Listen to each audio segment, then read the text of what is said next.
আজ ঈশ্বর এই পৃথিবীকে শাস্তি দেবেন এই শিরোনামের উপদেশের দ্বারা আসুন আমরা যিশাইয়ের ভবিষ্যদ্বাণী অধ্যয়ন করি এবং সেই কারণ বুঝি যে কেন এই জগৎ ঈশ্বরের দ্বারা বিচারিত হবে। আসুন যিশাইয়া ২৪ অধ্যায়ে এক পদ দেখি।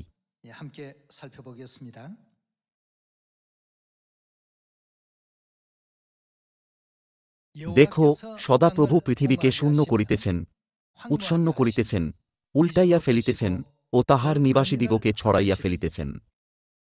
এইরূপে প্রজা ও যাজক, দাস ও প্রভু, দাসী ও কর্ত্রী, ক্রেতা ও বিক্রেতা, অধমর্ণ ও উত্তমর্ণ, কুশীদগ্রাহী ও কুশীদদায়ক সকলে সমান হইবে। পৃথিবী কেমন হবে? শূন্যীকৃত হইবে ও লুটিত হইবে, কেননা সদাপ্রভু এই কথা বলিয়াছেন। আমরা বলিনি যে পৃথিবী লুটিত হবে। ঈশ্বর নিজে এটা বলেছেন। পদ ৪। পৃথিবী শোকান্বিত ও নিস্তেজ হইল, জগৎ ম্লান ও নিস্তেজ হইল, পৃথিবীস্থ লোকদের উচ্চতমেরা ম্লান হইল। আর পৃথিবী আপন নিবাসীদের পদতলে অপবিত্র হইল, এর কারণ কি? তারা কি অমান্য করেছে? তাহারা ব্যবস্থা সকল লঙ্ঘন করিয়াছে, বিধি অন্যথা করিয়াছে, চিরস্থায়ী নিয়ম ভঙ্গ করিয়াছে। পদ ৬। এই কারণ অভিশাপ পৃথিবীকে গ্রাস করিল ও তন্নিবাসীগণ দোষী সাব্যস্ত হইল। এই কারণ পৃথিবীনিবাসীরা দগ্ধ হইল, অল্প লোকই অবশিষ্ট আছে। নূতন দ্রাক্ষারস শোকার্ত হইয়াছে, দ্রাক্ষালতা ম্লান হইয়াছে, প্রফুল্লচিত্ত সকলে দীর্ঘনিশ্বাস ত্যাগ করিতেছে। ডম্ফের আমোদ নিবৃত্ত হইল, উল্লাসকারীদের কোলাহল শেষ হইল, বীণার আমোদ নিবৃত্ত হইল। ১১ পদে বলা হয়েছে যে সমস্ত আনন্দধ্বনি নির্বাসিত হবে। আর ১৩ পদে লেখা আছে যে এটা পৃথিবীতে ও সমস্ত জাতির মধ্যে ঘটবে। যিশাইয়া ২৪ অধ্যায়ে মূল বিষয় হল পৃথিবী ঈশ্বরের দ্বারা শাস্তি পাবে। আমাদের অবশ্যই এর কারণ বোঝা উচিত।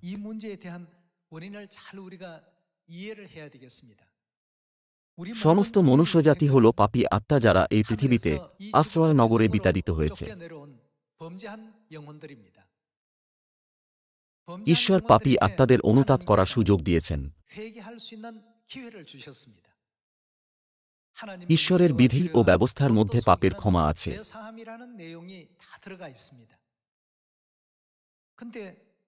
কিন্তু তারা ব্যবস্থা ও বিধি লঙ্ঘন করেছে এবং সেগুলি অমান্য করেছে। তাই পরিণাম কি হবে?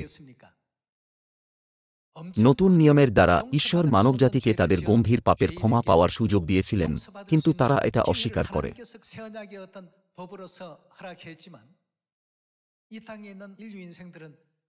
এছাড়াও শত্রু দিয়াবল কি করেছে? শয়তান ধূর্তভাবে ঈশ্বরের নিরূপিত সময় ও ব্যবস্থা পরিবর্তন করেছে, যাতে লোকেরা সেগুলি পালন করতে না পারে। সেই জন্যই ঈশ্বর মানবজাতিকে অনুতাপে পরিচালিত করার জন্য প্রত্যেক যুগে তাঁর নবীদের পাঠিয়েছিলেন এবং তাদের উদ্ধার দেওয়ার প্রচেষ্টা করেছিলেন। কিন্তু তারা শোনেনি। তাই শেষ দিনে তিনি কি করেছেন?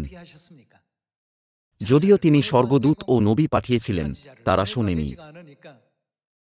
তাই মানবজাতিকে সরাসরি শিক্ষা দেওয়ার জন্য ঈশ্বর নিজে শেষ দিনে এই পৃথিবীতে এসেছিলেন। তিনি মানবজাতিকে বলেছিলেন, তোমরা যারা আত্মিকভাবে পিপাসিত, আমার কাছে এসো এবং জীবন জল পান করো। পবিত্র আত্মার যুগ হল শেষ সুযোগ, যখন আত্মা ও কন্যা মানবজাতিকে ডাকেন। মানবজাতিকে বাঁচানোর জন্য ঈশ্বর পিতার যুগে পশুর বলিদান ব্যবহার করেছিলেন। নতুন নিয়মের যুগে তিনি এই পৃথিবীতে এসেছিলেন এবং তাঁর প্রথম আগমনে ৩ বছর এবং তাঁর দ্বিতীয় আগমনে ৩৭ বছর নতুন নিয়ম প্রচার করেছিলেন। যদি জগৎ তবুও না ফেরে, তাহলে আর কোনো সুযোগ নেই। ঈশ্বর তাদের পিতার যুগে ও পুত্রের যুগে সুযোগ দিয়েছিলেন। পবিত্র আত্মার যুগে ঈশ্বর সেই সুযোগ দেন, কিন্তু যদি লোকেরা এটাও অস্বীকার করে তাহলে কি হবে? পৃথিবী ধ্বংস ও লুঠিত হয়ে যাবে। এরকম ঘটনা ঘটবেই। আমাদের ঈশ্বর প্রেমে পূর্ণ। তিনি কি ক্রোধে ধীর নন? ঈশ্বর হলেন দয়ালু এবং ক্রোধে ধীর। লোকেদের অনুতাপের জন্য তিনি বিভিন্ন ঘটনার নেতৃত্ব করেছিলেন এবং এমনকি শরীর ধারণ করে এই পৃথিবীতে এসেছিলেন। তিনি নোহর সাথে সাথে সদম ও গমোরা শিক্ষা সৃষ্টি করেছিলেন এবং পাপের ক্ষমার পথ খুলেছিলেন। কিন্তু লোকেরা এটা গ্রহণ করে না। তাই কি হবে? দেশ শাস্তি পাবে এবং ধ্বংস হয়ে যাবে। যদি আমরা শুধু এই অনুচ্ছেদের দিকে দেখি, আমরা হয়তো ভুলভাবে চিন্তা করি ঈশ্বর কি নির্দয় নন, কিন্তু আসলে ঈশ্বর ক্রোধে খুবই ধীর।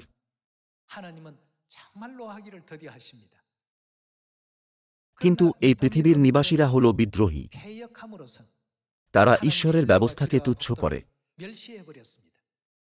তারা সহজেই বলে, ঈশ্বরের ব্যবস্থা পালন করার থেকে আমি বিশ্বাস না করাকেই পছন্দ করি। তাই তাদের জন্য আর কোনো সুযোগ বাকি থাকে না। ঈশ্বর পিতার যুগে ও পুত্রের যুগে মানবজাতির জন্য অপেক্ষা করেছিলেন। যেহেতু তারা এমনকি পবিত্র আত্মার যুগেও অস্বীকার করছে, ঈশ্বর তাদের আর তাঁর অনুগ্রহ বর্ষণ করতে পারবেন না। কারণ ঈশ্বর চান তাঁর অনুতাপী সন্তানরা স্বর্গরাজ্যে ফিরে আসুক। যারা ঈশ্বরের ইচ্ছা বোঝে না তারা হয়তো বলবে, আমরা তাঁর ব্যবস্থা পালন করি না বলেই কি ঈশ্বরের এটা করার দরকার? কিন্তু আমরা কি সেই স্বর্গদূত নই যারা ক্ষমার অযোগ্য পাপ করে এই পৃথিবীতে বিতাড়িত হয়েছি? ঈশ্বর অনবরত মানবজাতিকে বার্তা পাঠান যা দেখায় যে তিনি তাদের কতটা প্রেম করেন।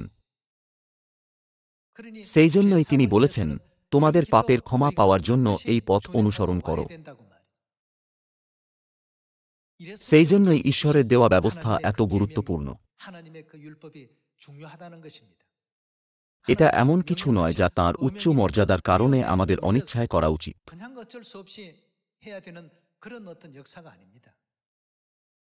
বিশ্রাম দিনে আমার চার্চে যাওয়া উচিত কি উচিত নয়? আমি একটু বিরক্ত বোধ করছি। আমাকে কি সত্যিই যেতে হবে? যদি কেউ এরকম চিন্তা করে, তাদের অবশ্যই স্বর্গ থেকে আসা এই সমস্যার বিষয়ে চিন্তা করা উচিত। তাদের বোঝা দরকার কেন ঈশ্বর ব্যবস্থার উপর জোর দেন। লেখা আছে যে পৃথিবী শূন্য ও লুঠিত হবে। প্রথম যোহন 4 অধ্যায়ে লেখা আছে, ঈশ্বর হলেন প্রেম। ঈশ্বর কষ্টের মধ্য দিয়ে যেতে দ্বিধা করেননি এবং এমনকি তাঁর সন্তানদের জন্য ক্রুশে তাঁর রক্ত ঝরিয়েছিলেন, যদিও তিনি পাপহীন ছিলেন। কেন প্রেমের ঈশ্বর যিশাইয়া 24 অধ্যায়ে এই গুরুতর ভবিষ্যদ্বাণীগুলি লিপিবদ্ধ করেছেন? ভাই ও বোনেরা, ঈশ্বরের আজ্ঞা শুধুমাত্র এই বিষয় নয় যে শনিবার হল বিশ্রাম দিন। যেহেতু এর মধ্যে ঈশ্বরের ইচ্ছা আছে, যারা ঈশ্বরের আজ্ঞা পালন করে না তারা তাদের উপর দেওয়া ঈশ্বরের অনুগ্রহ অস্বীকার করছে।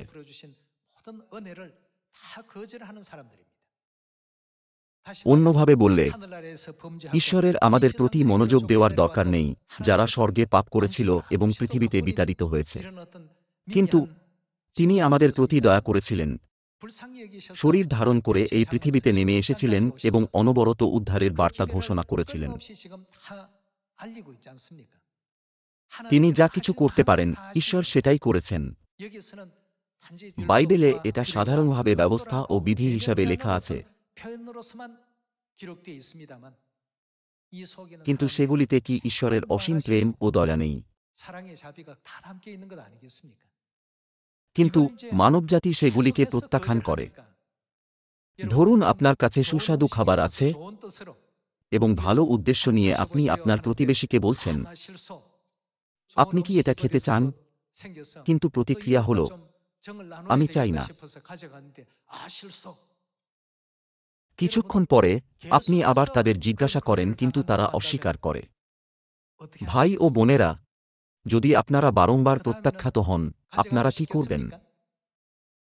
আপনি কি তাদের সাথে আবার ভাগ করতে চাইবেন? ঈশ্বরের ক্ষেত্রেও একই। অনেক বছর ধরে ঈশ্বর তাঁর নবীদের পাঠিয়েছিলেন এবং একটা পদ্ধতি স্থাপন করেছিলেন এই চিন্তা করে যে তাদের অনুতাপের জন্য কোন পদ্ধতি ভালো হবে। অবশেষে তিনি কি নিজেকে ক্রুশের উপর বলিদান করাকে বেছে নেননি? তাঁর বহুমূল্য রক্তের দ্বারা তিনি নতুন নিয়ম নামক পথ সমান করেছেন, যাতে মানবজাতি স্বর্গে ফিরে যেতে পারে। কিন্তু যদি তারা এটা গ্রহণ না করে, তাহলে আর কোনো পথ বাকি নেই। অতএব অভিশাপ পৃথিবীকে গ্রাস করেছে। আর এর লোকেদের কি হবে? লোকেদের তাদের অপরাধ অবশ্যই বহন করতে হবে। আমরা কিভাবে জানতে পারি যে তারা ঈশ্বরের দয়াকে অস্বীকার করেছে? তাদের কাজের দ্বারা। তারা ঈশ্বরের ব্যবস্থা ও বিধি লঙ্ঘন করেছে। সিয়নের লোকেরা ছাড়া বাকি সকলেই এইভাবে কাজ করে। সেই জন্যই কি লেখা নেই যে সিয়নে উদ্ধার ও অনন্ত জীবন আছে? ঈশ্বর বলেছেন, যদি তোমরা আমার প্রজা হও, তাড়াতাড়ি সিয়নে যাও। যারা সিয়নে প্রবেশ করে না তারা একটা জিনিসকে বোঝায়, ঈশ্বরের ভালো ইচ্ছাকে অস্বীকার করার জন্য তাদের দৃঢ় সংকল্প। অতএব তারা তাদের মূল পাপের জন্য বিচার ও শাস্তি পাবে।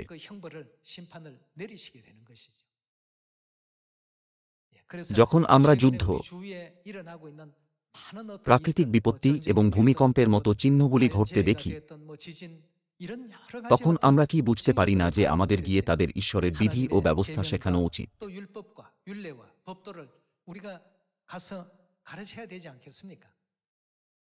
আমাদের পরিশ্রমের সাথে প্রচার করা উচিত। মানবজাতিকে এই বলে কৃতজ্ঞ হৃদয়ের সাথে ঈশ্বরের কাছে আসা উচিত, বা আমরা এইভাবে ক্ষমা পেতে পারি, কিন্তু পরিবর্তে তারা এই বলে অস্বীকার করে, আমার সময় নেই। শয়তান এটাকে এইভাবে বানিয়েছে যাতে স্বর্গীয় পাপীরা পাপের ক্ষমার বার্তাকে অস্বীকার করে। সে ধূর্ততার সাথে নিরূপিত সময় ও ব্যবস্থা পরিবর্তন করেছিল। ঈশ্বরের দেওয়া ক্ষমার অনুগ্রহময় পথ অনুসরণ করা, যা মনুষ্যজাতিকে দেওয়া হয়েছে, হল জীবনের সবথেকে ভালো পথ। কেন ব্যবস্থা এবং অনন্ত নিয়ম অভিব্যক্তি বারংবার আসে? এটা মানবজাতিকে পাপের ক্ষমা পাওয়ার জন্য দেওয়া একটা বিশেষ সুযোগ, যারা স্বর্গে অনন্ত মৃত্যুর যোগ্য পাপ করেছিল। কিন্তু যেহেতু তারা বলে, আমি সেগুলি অনুসরণ করব না, আমি অন্য কাজে অনেক ব্যস্ত, তাই তারা কি ঈশ্বরের ইচ্ছার বিরোধিতা করছে না? আমরা স্বর্গে করা আমাদের পাপের জন্য এই জগতের কোনো কিছু দিয়ে পরিশোধ করতে পারব না। যখন আত্মা ও কন্যা ডাকবেন, যারা অনুতাপ করেছে তাদের তাড়াতাড়ি এই বলে আসা উচিত, আমি অনুতাপ করেছি, দয়া করে আমাকে ক্ষমা করুন, এবং নতুন নিয়মের বিধি ও ব্যবস্থা পালন করা উচিত। আসুন রোমীয় 6 অধ্যায়ে যাই। 6 অধ্যায় 18 পদ বলে, এবং পাপ হইতে স্বাধীনীকৃত হইয়া তোমরা ধার্মিকতার দাস হইয়াছ। আমরা কিভাবে আমাদের পাপ থেকে মুক্ত হতে পারব? এটা কি আমাদের পাপের ক্ষমার দ্বারা নয়? 17 পদ ঈশ্বরের বিষয়ে কি বলে, যিনি আমাদের পাপ ক্ষমা করেন। ঈশ্বরের ধন্যবাদ হোক। এখন আমাদের আত্মিক জগৎকে সঠিকভাবে বোঝা দরকার এবং অনুভব করা দরকার যে এই জগতের সমস্ত কিছুর থেকে বিশ্রাম দিন বেশি গুরুত্বপূর্ণ।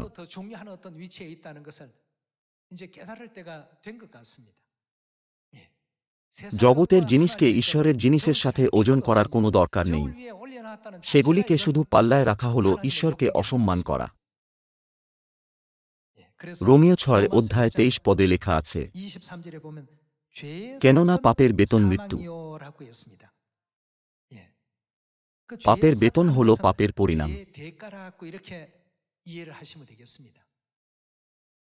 আমাদের পাপের পরিণাম কি? মৃত্যুর দ্বারা আমাদের পাপের মূল্য পরিশোধ করা হয়। ভাই ও বোনেরা, ট্রাফিক আইন লঙ্ঘনের জন্য আপনারা কি মৃত্যুদণ্ড পান? এটাকে অপকর্ম বলা হয়। উদাহরণ হিসাবে, কেউ রাস্তায় সিগারেট ফেলে দিয়েছিল, তাদের কি মৃত্যুদণ্ড দেওয়া হবে? এরকম লোকেরা মৃত্যুদণ্ড পায় না। তাহলে যদি কেউ মৃত্যুদণ্ড পায়, তাহলে সে ক্ষমার অযোগ্য পাপ করেছে। কিছু দেশ আছে যেখানে মৃত্যুদণ্ডের ব্যবস্থা সক্রিয় আছে।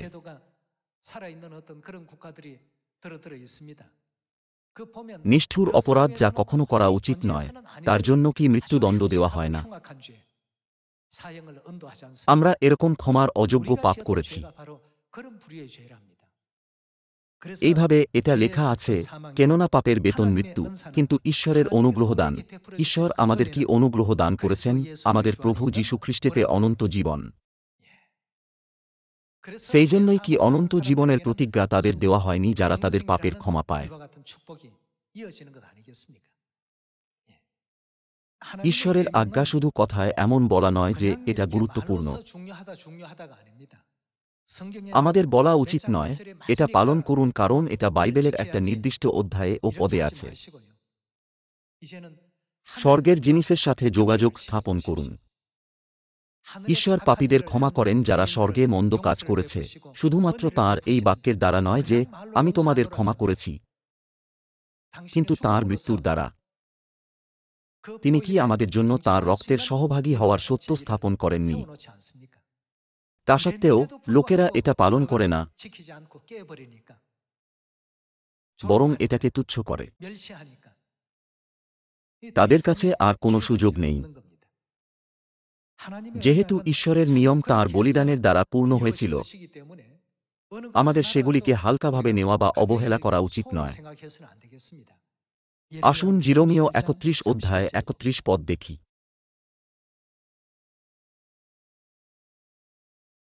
সদাপ্রভু বলেন, দেখো, এমন সময় আসিতেছে, যে সময়ে আমি, তিনি কি করবেন, ইসরায়েল কুলের ও জিহুদা কুলের সহিত এক নূতন নিয়ম স্থির করিব। ৩২ পদে লেখা আছে, মিশর দেশ হইতে তাহাদের পিতৃপুরুষদিগকে বাহির করিয়া আনিবার জন্য তাহাদের হস্তগ্রহণ করিবার দিনে আমি তাহাদের সহিত যে নিয়ম স্থির করিয়াছিলাম, সেই নিয়মানুসারে নয়, আমি তাহাদের স্বামী হইলেও তাহারা আমার সেই নিয়ম লঙ্ঘন করিল, ইহা সদাপ্রভু কহেন। ৩২ পদে লেখা আছে, তারা আমার নিয়ম লঙ্ঘন করেছে, তারা এটা পালন করেনি। পিতার যুগ, পুত্রের যুগ এবং পবিত্র আত্মার যুগে ঈশ্বর আমাদের সুযোগ দিয়েছেন। ৩৩ পদ, কিন্তু সেই সকল দিনের পর আমি ইসরায়েল কুলের সহিত এই নিয়ম স্থির করিব, ইহা সদাপ্রভু কহেন। আমি, তিনি কি রাখবেন, তাহাদের অন্তরে আমার ব্যবস্থা দিব ও তাহাদের হৃদয়ে তাহা লিখিব, এবং আমি তাহাদের ঈশ্বর হইব ও তাহারা আমার প্রজা হইবে।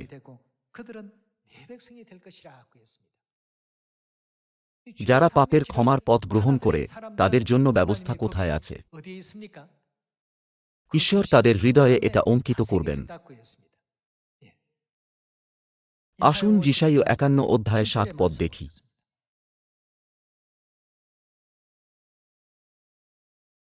তোমরা যাহারা ধার্মিকতা জানো, যে লোকদের অন্তরে কি আছে, আমার ব্যবস্থা আছে, তোমরা আমার বাক্যে কর্ণপাত করো, মর্তের টিটকারিতে ভয় করিও না।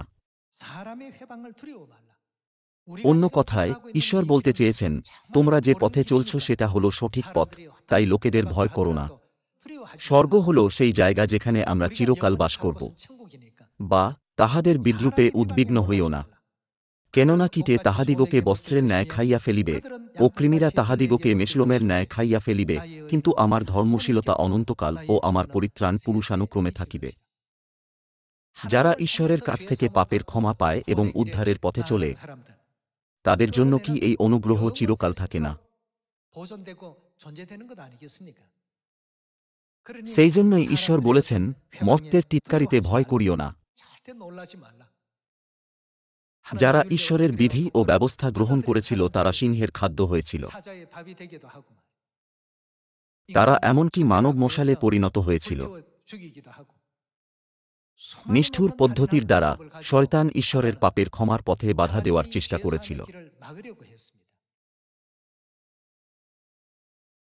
কিন্তু ঈশ্বরের কণ্ঠস্বর শোনার জন্য যাদের কান আছে তারা প্রত্যেক যুগে ঈশ্বরের কাছে ফিরে আসবে।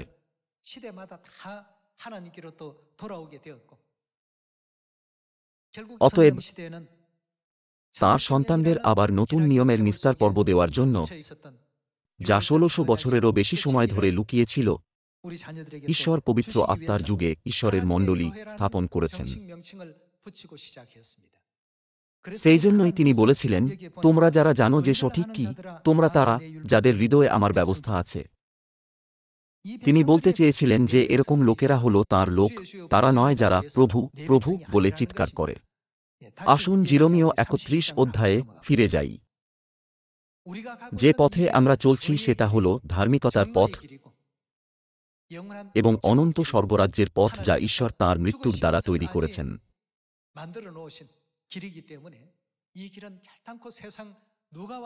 অতএব আমাদের অন্যদের দিকে মনোযোগ দেওয়া উচিত নয়, যারা আমাদের প্রলোভিত করার চেষ্টা করে এবং পথ বিকৃত করে।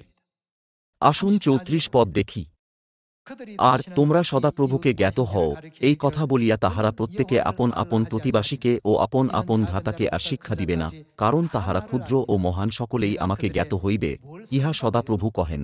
কেননা আমি তাহাদের ঈশ্বর কি ক্ষমা করবেন, অপরাধ ক্ষমা করিব। আমরা কি করেছি? তিনি শুধুমাত্র এই পৃথিবীতে করা আমাদের পাপ ক্ষমা করবেন না, কিন্তু স্বর্গে আমাদের করা ভয়ানক পাপও ক্ষমা করবেন। কেননা আমি তাহাদের অপরাধ ক্ষমা করিব এবং তাহাদের পাপ আর স্মরণে আনিব না। এই উদ্দেশ্যে তিনি কোন নিয়ম স্থাপন করেছিলেন? তিনি কি নতুন নিয়ম স্থাপন করেননি? যিশাইয়া ২৪ অধ্যায়ে লেখা আছে যে পৃথিবী ধ্বংস হয়ে যাবে, কারণ তারা অনন্তকালীন নিয়ম, যা হল নতুন নিয়ম, লঙ্ঘন করেছে। কারণ তারা নতুন নিয়ম পালন করেনি, কিন্তু এটাকে তুচ্ছ করেছিল। তারা সেই প্রতিবেশীর মতো যে অনবরত খাবার অস্বীকার করে। যদি আমরা ভালো উদ্দেশ্যের সাথে খাবারের জন্য প্রস্তাব দিই, কিন্তু শুনি, না আমি এরকম খাবার খাই না, তাহলে আমরা অসন্তুষ্ট বোধ করব। সেই বিষয়ে চিন্তা করুন, যারা ক্ষমার অযোগ্য পাপ করেছিল, সেই পাপীদের জন্য তাঁর নিজের শরীর উৎসর্গ করা সত্ত্বেও কিভাবে ঈশ্বরকে উপেক্ষা করা হয়। এখন আর কোনো পথ বাকি নেই। এটা কি অনিবার্য নয় যে ঈশ্বরের বিচার আসবে? তাই স্ত্রীর বংশের অবশিষ্ট সন্তানরা, যারা ঈশ্বরের পক্ষে দাঁড়ায়, তারা কি পালন করে? আসুন সেই দৃশ্য দেখি। প্রকাশিত বাক্য ১৪ অধ্যায়। আসুন ১২ পদ দেখি।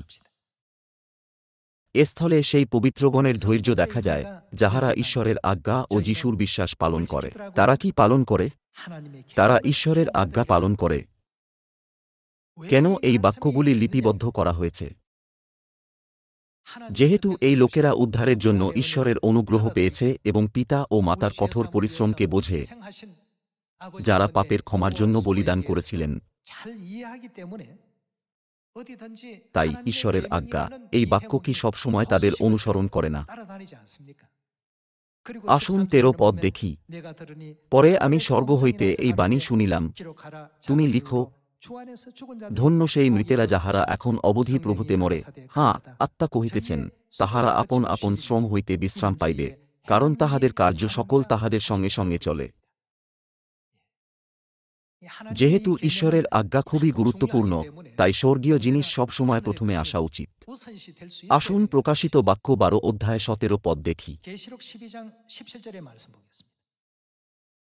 আর সেই স্ত্রীলোকটির প্রতি নাগ, অর্থাৎ শয়তান, ক্রোধান্বিত হইল, আর তাহার বংশের সেই অবশিষ্ট লোকদের সহিত।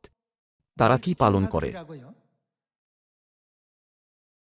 নাগ অর্থাৎ শয়তান সেই স্ত্রীর উপর রেগে গিয়েছিল। তারা হল শত্রু। তাই আমরা বুঝতে পারি যে স্ত্রী শয়তানের বিপরীত পক্ষে আছে, তাই না? আর সেই স্ত্রীলোকটির প্রতি নাগ ক্রোধান্বিত হইল, আর তাহার বংশের সেই অবশিষ্ট লোকদের সহিত, যাহারা, তারা কি পালন করে? ঈশ্বরের আজ্ঞা পালন ও যিশুর সাক্ষ্য ধারণ করে তাহাদের সহিত যুদ্ধ করিতে গেল। আদিপুস্তক ৩ অধ্যায়ে ঈশ্বর শয়তান ও স্ত্রী হবার মধ্যে শত্রুতা স্থাপন করেছিলেন। ঈশ্বর বলেছেন, আর আমি তোমাতে ও নারীতে এবং তোমার বংশে ও তাহার বংশে পরস্পর শত্রুতা জন্মাইব। সে তোমার মস্তক চূর্ণ করিবে এবং তুমি তাহার পাদমূল চূর্ণ করিবে। অতএব প্রকাশিত বাক্য ১২ অধ্যায় ১৭ পদ অনুসারে শুধুমাত্র যারা ঈশ্বরের আজ্ঞা পালন করে তারা শয়তানের বিপরীতে দাঁড়িয়ে আছে।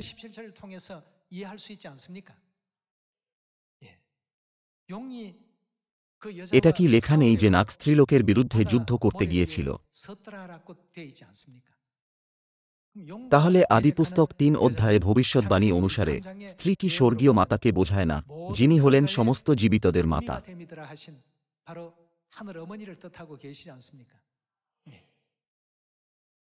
অতএব যে লোকেরা মাতার পক্ষে দাঁড়ায় তারা ঈশ্বরের আজ্ঞা পালন করে।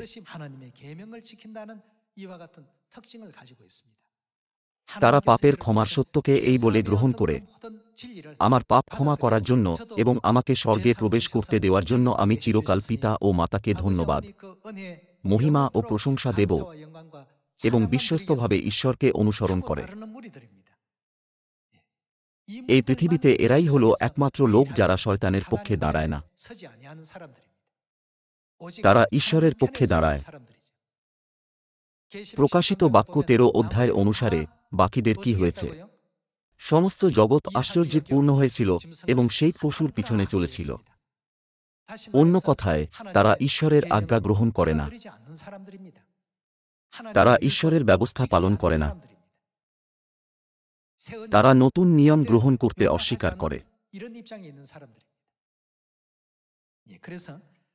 যখন ঈশ্বর মানবজাতিকে নতুন নিয়ম দেওয়ার জন্য এই পৃথিবীতে এসেছিলেন, তিনি কি বলেননি, এটা তোমাদের জন্য দেওয়া হল? আসুন লুক ২২ অধ্যায় ৭ পদ দেখি। লুক ২২ অধ্যায় ৭ পদ। পরে তারি শূন্য রুটির দিন, অর্থাৎ যেদিন নিস্তার পর্বের মেষশাবক বলিদান করিতে হইত, সেই দিন আসিল। তখন তিনি পিতর ও যোহনকে প্রেরণ করিয়া কহিলেন, তোমরা গিয়া আমাদের জন্য নিস্তার পর্বের ভোজ প্রস্তুত করো, আমরা ভোজন করিব। আসুন ১৪ পদে যাই। পরে সময় উপস্থিত হইতে নিস্তার পর্বের জন্য তিনি ও তাঁহার সঙ্গে প্রেরিতগণ ভোজনে বসিলেন। তখন তিনি তাহাদিগকে কহিলেন, আমার দুঃখভোগের পূর্বে তোমাদের সহিত আমি এই নিস্তার পর্বের ভোজ ভোজন করিতে একান্তই বাঞ্ছা করিয়াছি। আসুন ১৯ পদে যাই। পরে তিনি রুটি লইয়া ধন্যবাদপূর্বক ভাঙ্গিলেন এবং তাহাদিগকে দিলেন, বলিলেন, ইহা আমার শরীর, যাহা তোমাদের নিমিত্ত দেওয়া যায়। এটা কাদের জন্য? যিশু বলেছিলেন, ইহা আমার শরীর, যাহা তোমাদের নিমিত্ত দেওয়া যায়। ক্রুশের উপর তাঁর বলিদানের পরিণাম হল নতুন নিয়ম। এটা কি ঈশ্বরের ব্যবস্থা, বিধি এবং আজ্ঞা নয়? ইহা আমার শরীর, যাহা তোমাদের নিমিত্ত দেওয়া যায়। আমাদের কি করা উচিত? ইহা আমার শরণার্থে করিও। আর সেইরূপে তিনি ভোজন শেষ হইলে পানপাত্রটি লইয়া কহিলেন, এই পানপাত্র আমার রক্তে নূতন নিয়ম, যে রক্ত, এটা কার জন্য? তোমাদের নিমিত্ত পাতিত হয়। তিনি আমাদের জন্য রুটি ও দ্রাক্ষারস দিয়েছিলেন। ঈশ্বর সেই পাপীদের জন্য নতুন নিয়ম স্থাপন করেছেন, যারা স্বর্গে পাপ করেছিল এবং এই পৃথিবীতে বিতাড়িত হয়েছিল। কিন্তু এটা অন্ধকার যুগে অদৃশ্য হয়ে গিয়েছিল। এই কারণে মিখা ৪ অধ্যায়ের অনুসারে শেষ দিনে ঈশ্বর কি করবেন? যেহেতু সংস্কারের দ্বারা একটি সত্য সংস্কার হয়নি, তাই তিনি দ্বিতীয়বার এসেছিলেন। কারণ তাঁর আগমন ছাড়া মানবজাতি কখনো পাপের ক্ষমা পেতে পারবে না। এইভাবে তিনি কি দ্বিতীয়বার এই পৃথিবীতে আসেননি এবং মনুষ্যজাতিকে তাঁর পথের বিষয়ে শিক্ষা দেননি?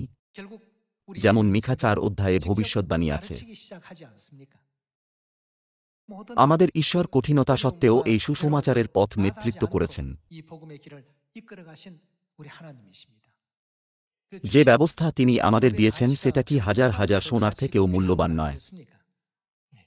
এটা ছাড়া আমাদের জন্য স্বর্গে ফিরে যাওয়ার কোনো পথ থাকবে না। পৃথিবী ধ্বংস হয়ে যাবে এবং এর নিবাসীরা চিরকালের জন্য শাস্তি ও যন্ত্রণা ভোগ করবে।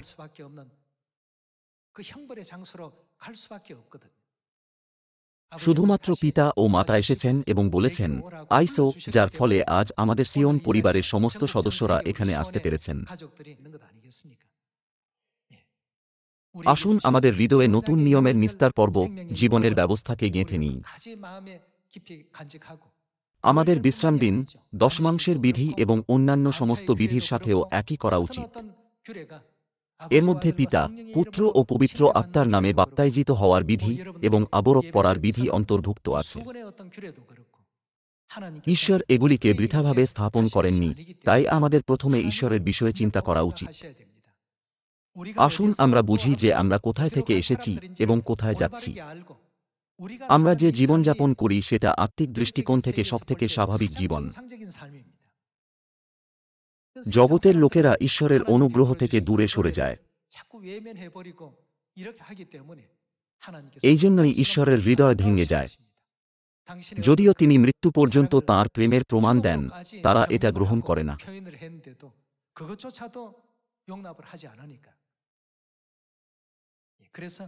সেই জন্যই মথি ৭ অধ্যায়ে তিনি বলেছেন, হে অধর্মাচারীরা, আমার নিকট হইতে দূর হও। তারা হয়তো বলতে পারে, আপনার নামে আমরা ভূত ছাড়িয়েছি এবং অনেক আশ্চর্য কাজ করেছি। কিন্তু যিশু বলবেন, আমি কখনো তোমাকে জানি না। কারণ ঈশ্বরের লোকেরা বলিদান এবং পাপের ক্ষমার পথে চলার জন্য নিযুক্ত আছে, যা ঈশ্বর স্থাপন করেছেন। ঈশ্বর তাদের জিজ্ঞাসা করবেন, তোমরা বিশ্রাম দিন বা নিস্তার পর্ব কখন পালন করেছ?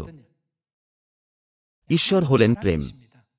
তিনি মানবজাতিকে প্রচুর প্রেম দান করেন, কিন্তু তবুও লোকেরা অনুতাপ করতে অস্বীকার করে। যখন তারা স্বর্গীয় আদালতে বিচারের সম্মুখীন হয়, তখন কি করা উচিত?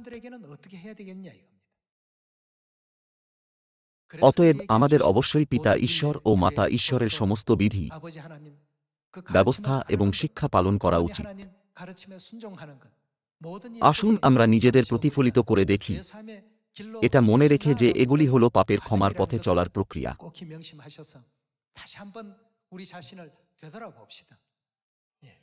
আমাদের সবকিছু নতুনভাবে পুনর্গঠন করা দরকার। আমাদের ঈশ্বরের বাক্যকে অঙ্কিত করা উচিত এবং স্ত্রীর বংশের অবশিষ্ট সন্তান হিসাবে ঈশ্বরের আজ্ঞা পালন করা এবং সমস্ত লোককে সেগুলি শিক্ষা দেওয়া উচিত। ঈশ্বর বলেছেন, তোমরা গিয়া সমুদয় জাতিকে শিষ্য করো, পিতার ও পুত্রের ও পবিত্র আত্মার নামে তাহাদিগকে বাপ্তাইজ করো। আমি তোমাদিগকে যাহা যাহা আজ্ঞা করিয়াছি, সে সমস্ত পালন করিতে তাহাদিগকে শিক্ষা দেও। ঈশ্বর যা আজ্ঞা দিয়েছেন আমাদের সেটাই শেখানো উচিত, আমাদের নিজস্ব মতামত নয়। আমি আশা করি যে আপনারা সেই শিক্ষা দেবেন যা ঈশ্বর সমস্ত জাতিকে আজ্ঞা দিয়েছেন এবং জগৎকে এই পথে পরিচালনা করবেন। পাপের ক্ষমার আশ্চর্য অনুগ্রহের জন্য আমি এলোহিম ঈশ্বরকে অনন্ত ধন্যবাদ, প্রশংসা এবং মহিমা জানাই। আমি পিতা ও মাতাকে ধন্যবাদ জানাই। ঈশ্বরের আশীর্বাদ নেবেন।